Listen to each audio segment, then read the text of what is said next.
Bientôt, les étudiants de l'Algérie iront fréquenter en Corée du Sud. Les deux pays ont conclu des accords de jumelage entre les institutions d'enseignement supérieur.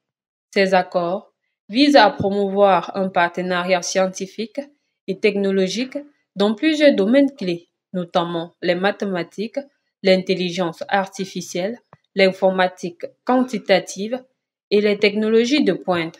Les papiers ont été signés lors de la rencontre tenue le 7 octobre entre le ministre de l'Enseignement supérieur et de la Recherche scientifique, Kamel Bedari, et l'ambassadeur de la République de la Corée du Sud, Yoo Kim-jong.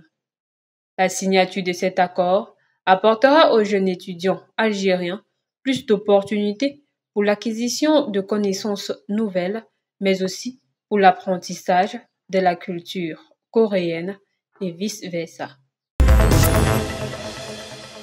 Les FAMA ne se lassent pas. Ces derniers continuent de dicter à l'ennemi qui est le vrai patron du territoire. Les forces armées ont mené des frappes aériennes le 7 novembre 2023 contre des cibles terroristes dont l'ex-camp de la MINUSMA à Kidal.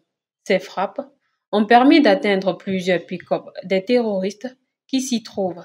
Encore un point pour les FAMA. Se voyant domptés de plus en plus, les rebelles ont voulu manipuler l'opinion publique, mais les forces armées rassurent. Ils appellent les populations à ne pas céder à ces tentatives de manipulation, car la sécurisation des personnes et des biens reste la priorité des forces armées maliennes partout sur le territoire malien. Le drapeau malien flotte désormais à Kidal. C'est sous le thème de capitaliser sur les opportunités en infrastructures énergétiques en Afrique centrale et assurer la sécurité énergétique dans la sous-région grâce aux partenaires publics-privés que le Salon de l'énergie de l'Afrique centrale Forum CABEF va se tenir. Débuté le 8 novembre à Djamena, ce salon va se refermer le 10 novembre prochain.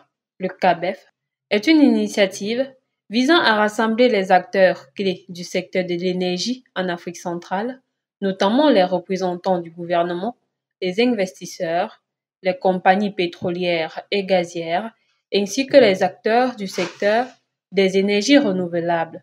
Et selon le ministre tchadien des hydrocarbures et de l'énergie, Dolenoji Alix, cette édition en cours est très porteuse, car elle va permettre aux pays de l'Afrique centrale de créer de plus en plus de coopération bilatérale entre eux.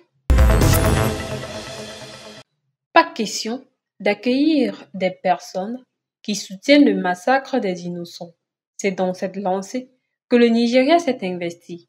Ce dernier a annulé à la dernière minute la visite du Premier ministre tchèque, faisant savoir que le Nigeria n'a pas qualité de l'accueillir conformément aux attentes.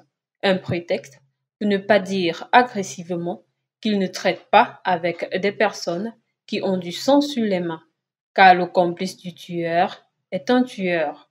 Rappelons que le 7 octobre, le jour de reprise des hostilités en Israël et Palestine, la République tchèque a pleinement soutenu l'État hébreu et son droit de l'autodéfense, alors que le Nigeria, quant à lui, appelle incessamment à un cessez-le-feu.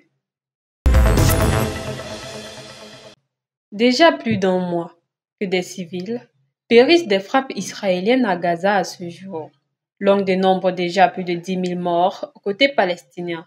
Un bilan très énorme parce que l'État hébreu utilise des armes lourdes contenant du phosphore blanc, du nucléaire, sachant très bien que ce type d'arme est très dévastateur. Une utilisation que l'Afrique du Sud rejette. Pretoria exhorte la communauté internationale d'interdire à Israël de l'utilisation de ce genre d'armes. Cette décision est l'une des propositions du pays de Cyril Ramaphosa pour mettre fin au conflit israélo-palestinien. Pretoria en a proposé une liste de 7 propositions le 7 novembre.